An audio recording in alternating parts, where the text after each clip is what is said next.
is there. This is in America, they said the one for as long as their person is there, they don't have problems. They never had problems with Augusto Pinochet.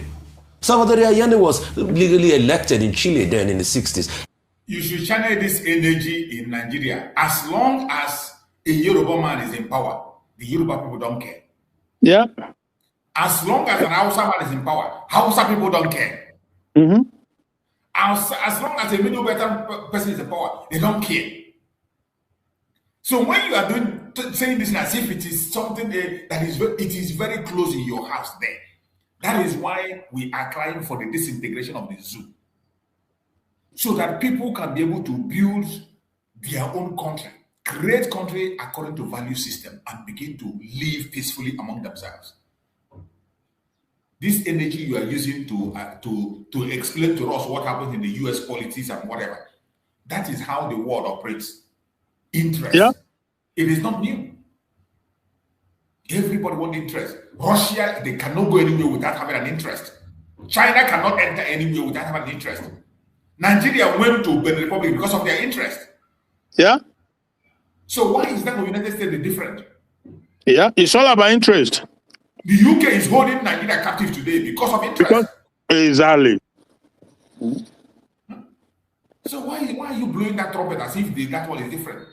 Exactly the same playbook. So let's not be deluded. We will see how all of this will pan out. Absolutely. And I mean, to echo those sentiments, we're almost seeing a resurgence of some type of a neo-Cold War coming up, especially when you dissect the alliances. And you see that although not as direct as they may have been during the Cold War, there were those relations, those ties with the then USSR, where Cuba is involved. Venezuela's own ties were after Cold War, but it's still that sphere of influence. And you also can't negate the fact that there's a direct attack being made on Russian influence that continues to spread globally. And this is sparking, you know, I don't know what we will call this particular one, because it's not quite a Cold War, but it's not a full-blown war either. But tensions continue to heat up. And we're seeing a huge resurgence of, shall we say, regime change to U.S. preferential leadership, which looks like what's going to emerge in Iran. I watched Reza Pahlavi speak on Fox News yesterday, and he was speaking about how, the streets in Iran are being named after Donald Trump because Obama failed them, Biden failed them. And this is a gentleman, as much as he's positioning himself as the next potential leader to succeed his father, who is the Shah, who was deposed 47 years ago. He hasn't been back to Iran in 47 years, but from the United States, where he's addressing the media and he's encouraging people to hit the streets from social media, he has not been back to his country, yet he's positioning himself to be the next leader to come and take over. And I just pray that in all of this, the true will of Iranians will be what will prevail. If they are done with the regime of the Ayatollah, I hope that whatever follows is not something that will be imposed by them, especially by an American-Israeli alliance, so to speak. Very quickly, in the morning, I didn't get a chance to comment on Chimamanda Adichie and all going on, especially as a mother. The first point I wanted to make is that there was reference made to Atlantis Pediatric Hospital, which is run by Dr. Uwaje and is a fantastic establishment. Yes. And I believe that's where the young man had first been taken to before being transferred for further procedures. And I just want to highlight that as much as the topic of conversation is negligence, there are facilities such as that, and a woman led by a woman, pediatrician, Dr. Uwaje, who do take special care with children. And are not indicted in this particular investigation, which shows that they did all that they possibly could. So yes, there is the aspect of negligence, but there are also some facilities that did their best in all good conscience, and you're just trying to balance that. Okay, I'll start with local stories and take maybe one or two foreign stories. First, the story on the front pages of Tribune, Vanguard, Sun, and Daily Trust today about a story we've been dealing with on this table, which is the Osun State situation with regard to local government councils. The latest story that I have seen is that the Osun State government has now filed a case at the Osun State Magistrate Court in Osogbo, suing the United Bank for Africa, and 4 of its officials, and alleging that they have opened illegal accounts on behalf of the local governments, which is in contravention, they claim, of the Osun State Local Government Administration law, edict, as it were, at the state level. And, you know, I think that it's very embarrassing that we are on this matter. We have been on this matter of Osun State and the local councils since February 2025, with the two parties, PDP and APC, fighting each other on over which is the legitimate authority to run those local councils. I think President Bola Ahmed Tinubu, you know, we have now reached a point where the president himself has to act as a statesman. He had a similar situation in Lagos State many years back under the Obasanjo administration. He should put his feet down and resolve the problem. How can you have a local government, you know, in a government, in an administration that is talking about local government autonomy, and then for political reasons, this crisis has lingered. It will be almost an additional year by next month. I think the matter calls for the intervention of President Bola Ahmed Tinubu. As for UBA, where they've been taken to cover, a bank is looking for business and they will do business. If you want to open an account, they are not likely to be looking at politics. They will look at the customer. But there is still that subsisting problem in Osun State. The second local issue that I would like to talk about is I saw a story that commissioners that have already been removed by President Bola Ahmed Tinubu from the upstream regulatory agency and from the midstream and downstream regulatory agency are still going to work.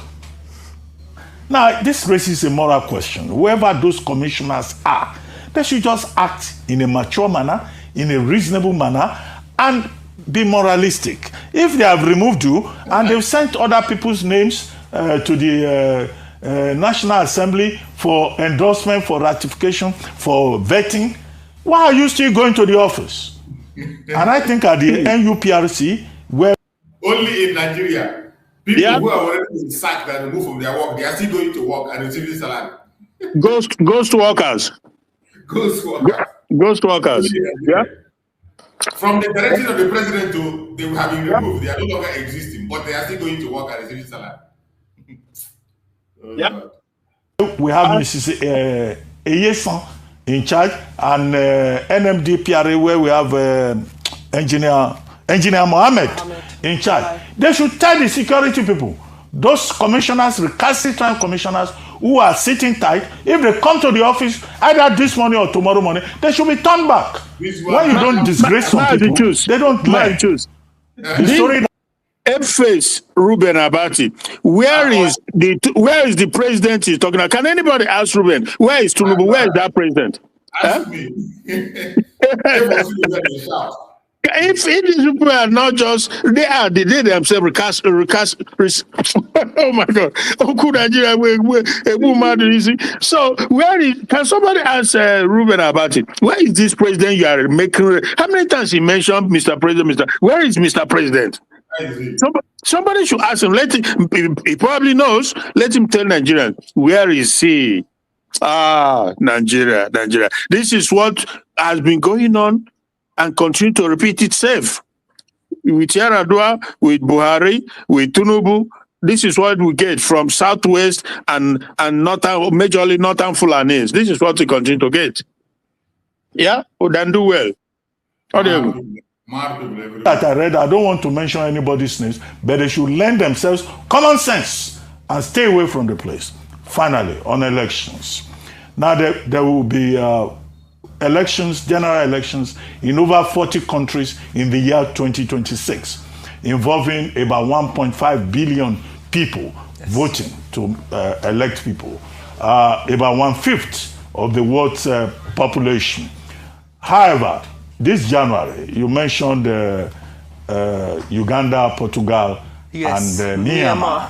Now, in those countries, in Africa particularly, let's start with Africa, there will be 10 major general elections in the year 2026, involving Djibouti, Cape Verde, Ethiopia, Zambia, the Gambia, South Sudan, Uganda, and Republic of Congo. where you have Dennis Sassou Nguesso, Dennis, you know, and then Republic of Benin. However, two issues. If you look at Myanmar, in Myanmar, it's a question of the military trying to impose itself. They started the election on December 28th. The second phase was yesterday. The other phase, I think, is January 25. Yes. But the military in Myanmar has banned the opposition. Their party, their preferred party that lost the election in the 2020 election, they have given them advantage. And then they are saying that 25% of a parliament, their parliament is called Hooch Law. You know, the Piota and the Amiota, that is the military that will have 25% there. So what they are doing in Myanmar, the outcome is predictable, yes, and it is not election. The same case can be made for Uganda, when Yoweri Museveni is looking for a 7th term after. Forget this. Like I said, then get the election for Nigeria. More people everywhere. Let's go to the other. Thank you all for starting your day with us. We begin what's trending with people online reacting with a sense of optimism and hope when it comes to the fight against terrorism, after a new video released on Sunday showed the Nigeria Police Air Force Wing attacking and killing a number of unspecified terrorists in Kogi State. And according to an official statement from Kogi State Police, they say that this joint police-military attack has yielded results, that terrorists were removed, their networks taken out, and scores neutralized. Let's watch.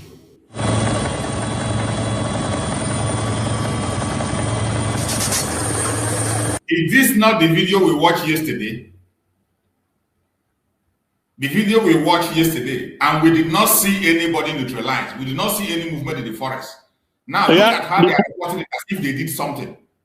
Yeah. They are telling us they neutralized. Look, the same video we watched yesterday closely. I was look at it. They are still playing it here.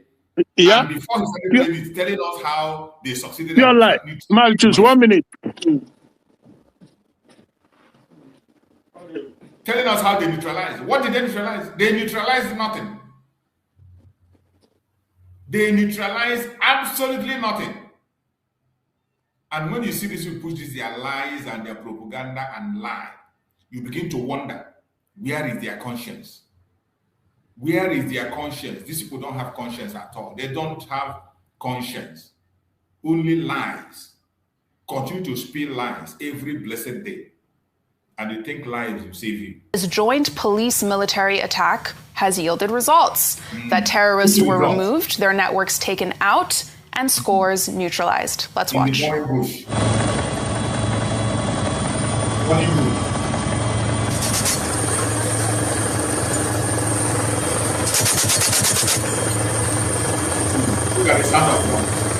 And in a similar vein, on Saturday, we had the Minister of Defense, General Christopher Musa, putting out a strong public warning saying that anyone who's seen aiding terrorists, bandits, or insurgents will be dealt with accordingly. Now, General Musa made these comments while being received as a guest of honor at the Armed Forces Remembrance Day golf tournament in Abuja. Let's see what he had to say about how a friend of a thief is still a thief.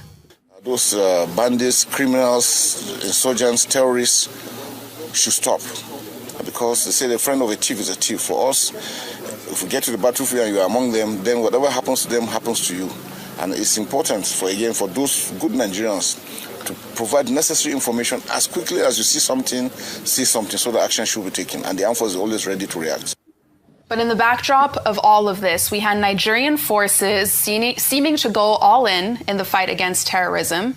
But the Katsina state government on Saturday fully defended its own decision to initiate the release of 70 people suspected to be involved in terrorism back into society.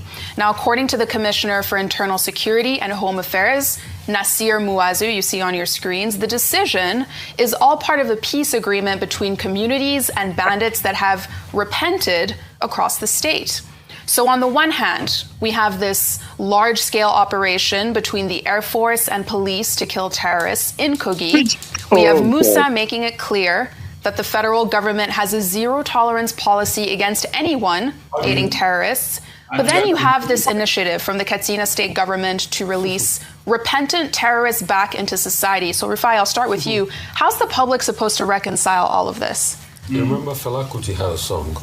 Confusion. Mad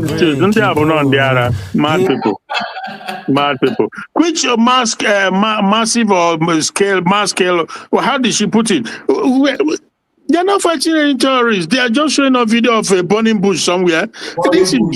They are stage managing Nigeria for people to think that, they've stepped up to fight terrorists. They are not. Scale of success. I've recorded the man scale of success against the terrorists. Where, how? Where is the evidence? Nothing to show.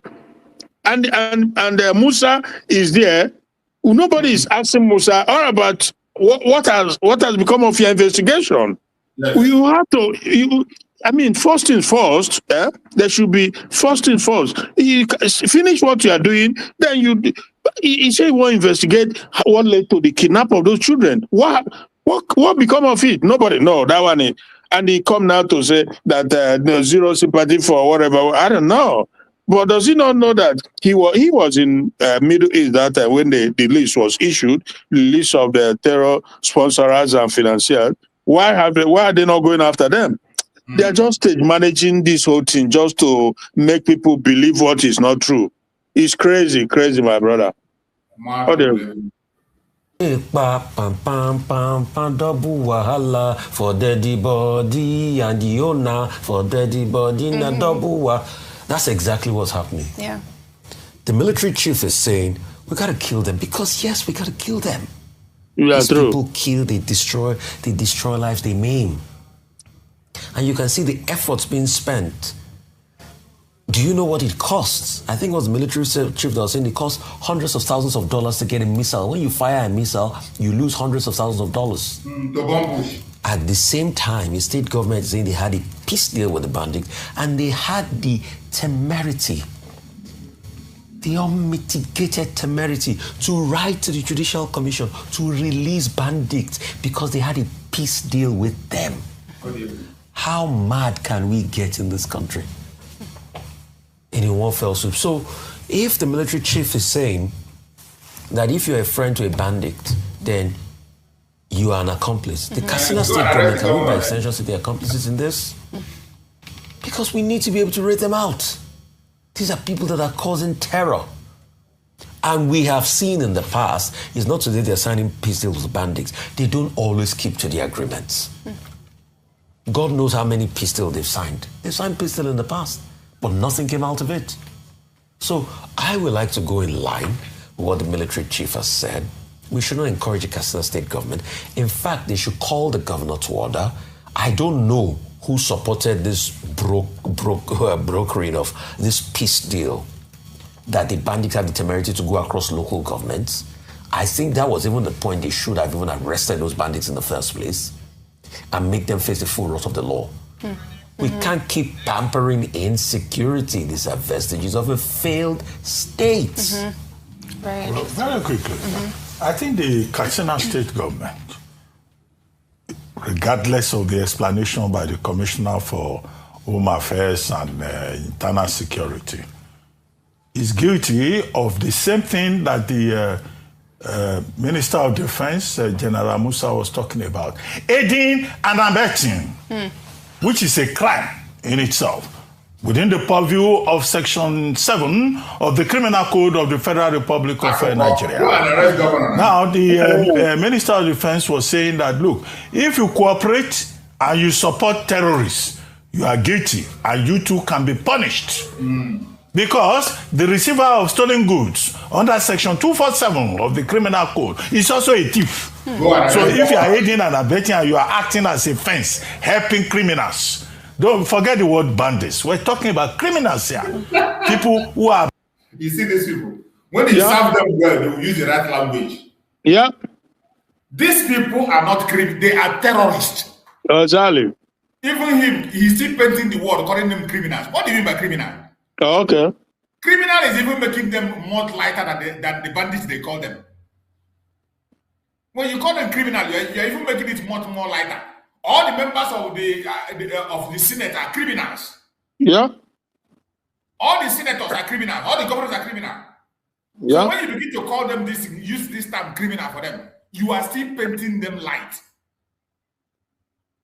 That is why we accuse these people of telling half-truth every time. No single truth will come out from their mouth. Even when you look at them as if they're telling the truth, look deeply, you see a big lie in it. Look at how he's talking now and shouting, oh, why would we call them criminals? They are not criminals. These are terrorists. Yeah. There's difference. People have told you that every one of them is a terrorist. Yeah, because there's difference between. Why is he still afraid of calling them terrorists in his studio? Okay. Yeah. Oh, there. You see the evil. You see the double standard, the evil in them. Yeah. Tinubu have announced on national TV that these people, every one of them is a terrorist. Now you say don't call them bandits, they are criminals. Which is even lower because there's difference even between lower, very lower. It is lower. Yeah. But look at the way he's saying it as if we will clap for him that he said don't call them bandits, they are criminals. Why don't you tell him that? Don't call them bandits, they are terrorists.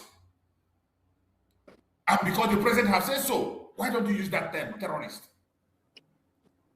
But if it were IPOB now, they would say proscribed IPOB members. Yeah.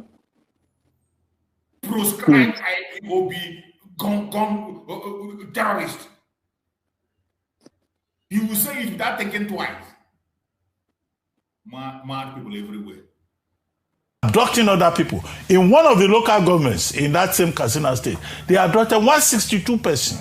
In another local government, 28. In another local government, 26. In another local government, 62.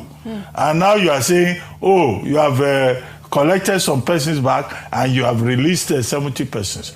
We have said it again and again. This culture of giving pepper soup and jollof rice and ashwebi to bandits and terrorists should have ended with President Buhari, who was an expert in what they call rehabilitation, reconciliation, which never worked. In fact, in one state, they even arranged wives for these bandits, and yet they continue to operate. So the point made originally by the Minister of Defense is that you will be encouraging these terrorists by identifying themselves, by giving a fresh definition to the Stockholm Syndrome, which is the problem that they have in Katsina State. We do not accept the explanation by the commissioner that you have prisoners of war, prisoner exchange, prisoner swap. That's not the case here. You are exchanging criminals with innocent people. All those 70 persons that were released and they've been negotiated with should be facing the full wrath of the law and not asked that their cases be withdrawn from the courts. I think it beggars belief. I think it's confusing. And this is why many people say that the Nigerian governments, particularly at the state level, they don't seem to understand what is going on. The position of the federal government is that we do not negotiate with terrorists. And then in Katsina, they are negotiating with terrorists and they are beating their chest about it. Imagine the commissioner say, if you are not happy, seek redress in the court of law. What insolence. Yes, that's such a key point, that the state and federal government need to be working in unison together as opposed to going in different directions. But let's now take another story. We're here in Lagos. The world-renowned Nigerian author Chimamanda Ngozi Adichie and her family are grieving, but they're also calling for accountability from the private hospital Eurocare after the death of her 21-month-old son, Nkanu Nnamdi. So in a detailed legal notice put out on Saturday, Adichie's lawyers allege that the hospital, its anesthesiologist, and personnel as well, neglected the duty of care for their son, who died on the 7th of January. Now, according to the notice, their child was referred to this hospital for procedures before a medical evaluation in the US with an American team on standby. But in a notice, Adichie's lawyers outline a series of lapses from Eurocare, including the appropriateness and amount of propofol given to her child, a lack of continuous monitoring, a lack of resuscitation equipment, among a plethora of other issues. Now, lawyers say that these lapses make the hospital and personnel involved liable for medical negligence that led to the child's death. Now, as a result, The Lagos State Governor, Babajide Sanwo-Olu, has now ordered a probe into the alleged medical negligence, while Eurocare noted in a Saturday statement that it had started a detailed investigation.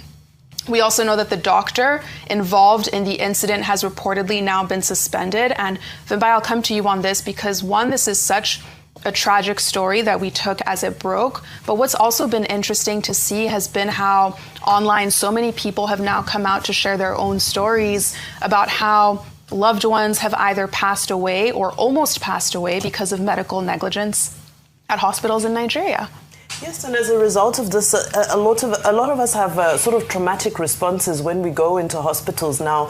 You're on Google, you're on ChatGPT, you're double checking, you're paranoid because you want to ensure that everything is being done properly. However, this is a matter that is still being probed, is still being investigated. But at the foundation of it, what are the allegations? The allegations are that, when this anesthetic was administered, they say that medical professionals say that there are various stages of monitoring that need to happen after such an anesthetic has been administered, especially to a child. The account says that instead of this child, being monitored, being on oxygen, that the anesthesiologist kind of just, carried the child over his shoulder casually, from room to room, from various procedures and so forth. The picture that's painted is devastating. And especially from, institutions that, these private institutions are some of the institutions that people feel, well, this is where relief will come from, because people feel that in the public institutions, the lack of funding and, the lack of medical personnel available is detrimental. Now, if you can't also turn and trust the private institutions, then what is going on? Again, the institution has responded and they've said that they followed all due procedures. Investigation is underway. Evidence will be tendered, and we'll get to the bottom of this. I do hope we get to the bottom of this. But in the morning, Dr. Abati made a very profound point, which is that in a period of just about 2 to 3 weeks, we've made global headlines. Nigeria has been in the headlines #1 for insecurity when Donald Trump struck, which is totally unrelated, but I'm just talking about Nigeria's image right now globally. So you have headlines on that. Then following that, you have headlines about Anthony Joshua having a car accident. Now you have Chimamanda Adichie. What I'm saying is that Nigeria's global image currently is going to need a lot of work to be done. Is it PR work that needs to be done? Well, some people might say that's important, but I think that it's a moment for us to sit down and reflect and see how to get back to the fundamentals of nation building so that we can correct some of these wrongs that are now systemic failures that normal people who don't make headlines daily face and contend with on a daily basis so that this stops being the norm. Again, our condolences to the family. We pray that justice is served. We pray that it's served speedily. And, beyond this, I pray that they can also get some necessary privacy to process all of this, because grief is a beast, and it comes in so many stages. And I pray that she's surrounded by love and care. And father as well, both mother and father are surrounded by love and care during this time. Absolutely. May his soul rest in peace. Now let's move on to politics, where after 17 days and 23 local government area visits later, FCT Minister Nyesom Wike is back in Abuja after his tour of River State, where yesterday he told his critics, who may want to get him fired, that he's not going anywhere because, according to the minister, the only person who has the power to remove him from office is President Bola Ahmed Tinubu. Now, Wike made these comments while speaking to a crowd on Sunday in Obio Akbor, where he also spoke about how critical their local government area is to the election. Let's watch. Our people will say, sack me. It doesn't lie in their mouth. If my appointer believes that I cannot offer anything again, he has a right. It's not that you should tell him. But I'm very proud that all the people are proud, that Rivers people are proud. And we can tell Nigerians we have not disappointed them as far as it is concerned. Meanwhile, as Wike was speaking, we also had the state governor, Siminalayi Fubara, calling for calm and peace in his state, while throwing some subtle shade at Wike, saying that dogs bark when they don't understand. Now, the governor made these comments on Sunday while addressing a congregation at St. Cyprian's Anglican Church in Port Harcourt during a commemoration of Armed Forces Celebration and Remembrance Day. Remember, this comes as Fubara is facing impeachment proceedings from the House of Assembly over gross misconduct. But according to the governor, everything in the state is going to be all right. Let's watch. When we were marking the New Year dinner, I said something that dogs bark when they don't understand. Now, see, I think a lot of you don't understand, and that's the reason why I don't shout, I don't complain. I know what I have. I know that I have what is supreme, and that is God. So, I want everyone to be relaxed. What is important is peace for this dear state.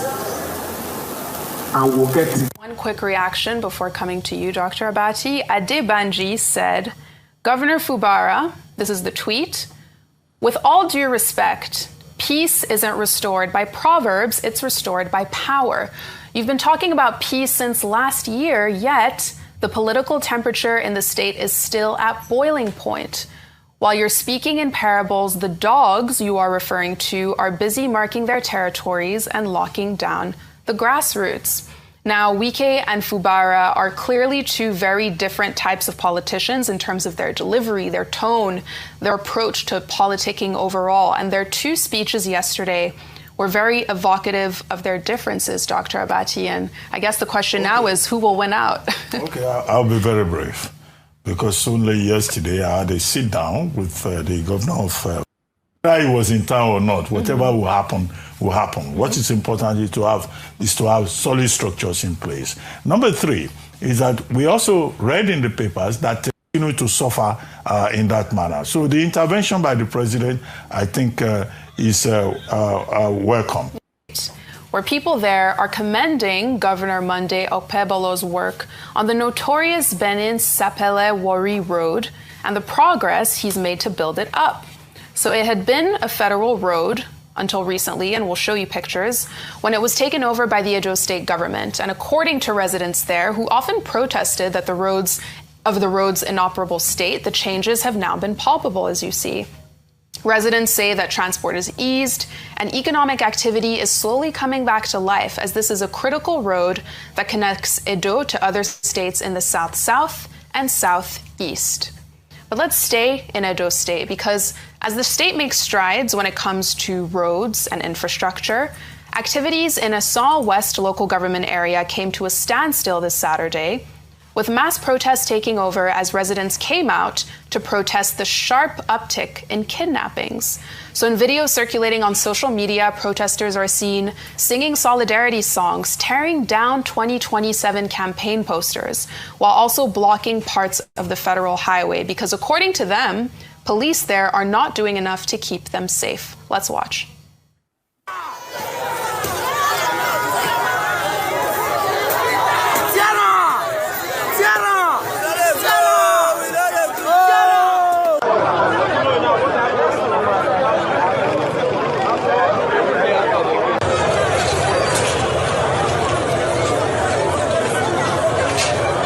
Let's stay in Asal West local government area in Edo, because there's also this new video emerging on Sunday evening that really captivated social media. Why? It shows the exact moment on a CCTV camera where a man drives into a compound before gunmen emerge from a bush and take him away. Let's watch.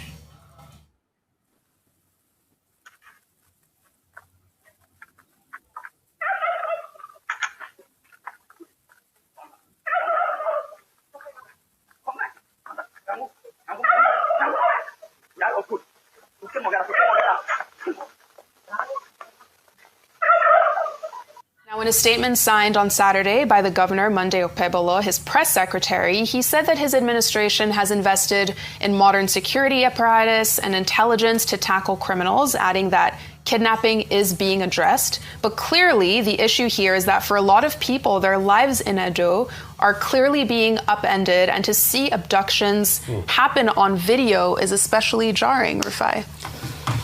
I mean, that's a sad reality. So I'm happy about the Warriors Sapler Road. I mean, very good one there, because that road has been like that in a deplorable state for a long time. But also the downside is the level of insecurity in Esanland. I have traveled most of that area, you know, up to Lekeke, Ubiaja, you know, Uromi, going down to Irua and even Ekpoma. And at a point, you could actually travel on that road without needing the police escort. Today, it is quite difficult to travel. And that shows the level of insecurity. And that's why a lot of people are not happy about the governor. Because we have seen that it's just been lip service. We have not seen responses to the insecurity issue. You remember when some people were killed? They said they were hunters, they were riding around the state and jungle justice happened, which we do not support, and some people were killed. He was quick to go out there, to go to the north, to be able to placate them. Yeah, they said because of national security and all of that. But the question is, the protesters that are protesting in Ekpoma and places like that, you've not brought succor to them. In fact, for good measure, there's a report making the rounds that one of the protesters were killed. That there was even a video of where one of the protesters was shot directly. So what will be done to bring hope and succor back to these people? And that's what leadership has to do. And you see, the true test of a government is how they can provide security for the people. We still have a couple that was kidnapped, I think around that same area, that axis, that the wife had been released, but something happened to the ransom money that involved Harrison Guamisho and all of that. And the husband has not been released till date. People are selling their properties to pay ransom.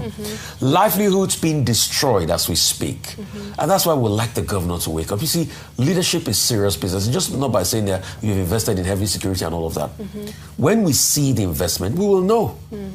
We will know. Absolutely. It'll be clear to everyone, you know, once security in Edo State is dealt with in a decisive manner. Now, before we take our milestone, let's quickly highlight our photo of the day, with President Bola Ahmed Tinubu arriving on Sunday in Abu Dhabi in the UAE for the 2026 Abu Dhabi Sustainability Week. Now, the president's aircraft touched down at Zayed International Airport, where he was received by Sheikh Shakbout Nahyan Al Nahyan, the Minister of State. Now, the summit is a global forum for leaders, experts, and civil society organizations to tackle issues regarding innovation in the energy sector. Yesterday? Yeah. Oh, okay, so Tinubu is in Abu Dhabi. Abu Dhabi, see, I'm the best way to look for it. Don't find out Abu Dhabi. Ghost man. Ghost man don't appear. We cannot even confirm whether if it is a recent visit or the old one that they show us. Exactly. With this Nigeria, anything is possible. Because they always have their plan at hand. Once they go for a visit, they will record different videos and keep the side in case of any future. There's one AI. They use AI also. You remember? Eh? Exactly. To show Tinubu. So these days, you can't put anything past the zoo. These people, my goodness, no. Yeah. And the finances it would take for societies to transition to renewable energy. A lot will be watching from that summit. But now, under milestones, with current and former leaders of the nation gathering on Saturday, January 10, to celebrate the 60th birthday of the former Sokoto State Governor, Aminu Tambuwal, a figure President Tinubu congratulated for his dedication to nation building and advancing democracy.